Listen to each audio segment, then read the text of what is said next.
Visakha steel ప్లాంట్లో ఘోరం జరిగి 12 మంది చనిపోయి మరికొందరు ప్రాణాలతో పోరాడుతూ ఉంటే మాంసపు ముద్దల ఎవరిది ఏదో కూడా గుర్తుపట్టలేని దయనీయ స్థితి, అసలు ఘోరం లేని ఆ కుటుంబాలు ఆసుపత్రుల ముందు మమ్మల్ని ఆదుకోండి అని చెప్పి చేతులెత్తి మొత్తుకుంటూ ఉన్నారు.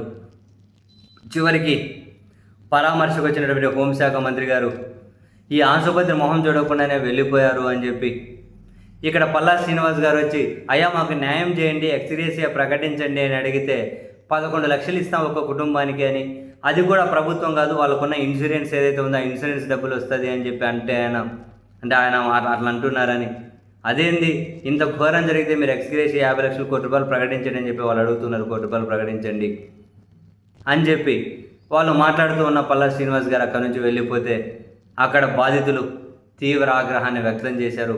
ఆ తర్వాత ఒక రకంగా అక్కడ వాళ్ళు రోడ్డు మీద ప్రొటెస్ట్ లాగా కూర్చొని గట్టిగా ఏడుస్తున్నారు. చాలా దారుణంగా ఉందిలేండి, హృదయ విదారకంగా ఉన్నాయి.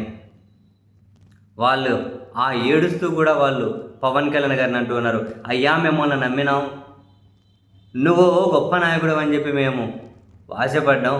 ఆ చనిపోయిన వాళ్ళల్లో ఇద్దరికి వెనకల వండ్ల మీద కూడా నీ ఫోటో పెట్టుకొని తిరుగుతూ ఉన్నారు.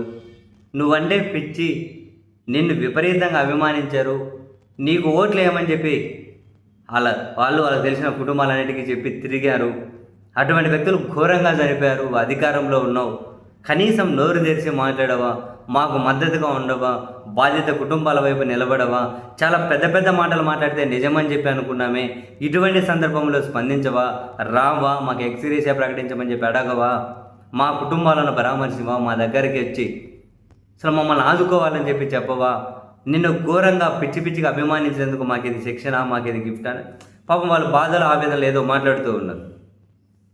సరే, ఇక్కడ పవన్ కళ్యాణ్ గారు రాష్ట్ర ప్రభుత్వానికి చెప్పి ఏమి పెంచగలరు ఏంది అన్న తర్వాత సంగతి. ఫస్ట్ ఆఫ్ ఆల్ ఏంటి అంటే ఏదైనా ఒక అంశం మీద ఆయన సీరియస్గా ఉంటారు అని చెప్పి భావించడమే పాపం వీళ్ళు చనిపోయారు, చాలా బాధాకరం. ఒక నాయకుడిని నమ్మి అభిమానించే క్రమంలో వాళ్ళ స్థిరత్వం కూడా చూడాలి ఎవరైనా జనం, వాళ్ళ కమిట్మెంట్ కూడా చూడాలి. ఈ 18 ఏళ్ళైంది రాజకీయాల్లోకి వచ్చాను, 2007లో 19 ఏళ్ళైంది. ఈ 19 ఏళ్ళ రాజకీయంలో అదిగో ఈ అంశం మీద ఆయన కమిటెడ్గా ఉన్నారు. అదిగో ఈ అంశం మీద నిలకడ ఉందని ఒకటి చూపెట్టండి. కేవలం వైఎస్ ఫ్యామిలీని తిట్టడం అనే ఒక అంశం తప్పితే, ఎందుకంటే ఎవరన్నా వచ్చే వైఎస్ ఫ్యామిలీని జగన్ను, అప్పుడు రాజశేఖర్ గారిని, ఇప్పుడు జగన్ను ఫుల్ తిడుతూ ఉంటారు కదా, ఎక్కడైనా కనుక ఒక లైన్ పక్కకు పోయండా అని అంటే ఆ కమిట్మెంట్లో అయితే ఉన్నారు. అది తప్ప మిగతా ఏ విషయంలో అయినా కమిట్మెంట్ ఉందని చూపెట్టండి. ఏ విషయంలో కమిట్మెంట్ ఉందని, ఎవరిని ఏ విషయంలో ఆదుకుంటారని చెప్పి, ఏ విషయంలో గట్టిగా నిలబడతారని చెప్పి అట్లాంటి వాళ్ళు నాయకులుగా నమ్ముతారు ఎవరైనా కూడా. పాపం వీళ్ళు చాలా ఆక్రందన, తీవ్రంగా ఏడుస్తూ ఉన్నారు, రోధిస్తూ ఉన్నారు. చనిపోయిన వాళ్ళ బండి వెనకల కూడా ఆయన ఫోటో ఉంటుందని చెప్పి. జగన్మోహన్ రెడ్డి గారు ఎల్జీ పాలిమర్స్ విషయంలో పెద్ద ఘోరం జరిగింది. అయినా కూడా ప్రభుత్వం ₹1 కోటి ఎక్స్గ్రేషియా ప్రకటించింది ఇమ్మీడియట్. అయినా అప్పుడు రకరకాలుగా ఏం జగన్ ఇంటి సొమ్ము ఎత్తున్నాడా, నీకు అయ్యే సొమ్ము అది ఇదని ఎన్నో అండ్రి. మరి ఇప్పుడేమి వీళ్ళ అయ్యల సొమ్ము వీళ్ళ ఇంటి సొమ్ము ఇయ్యరు కదా.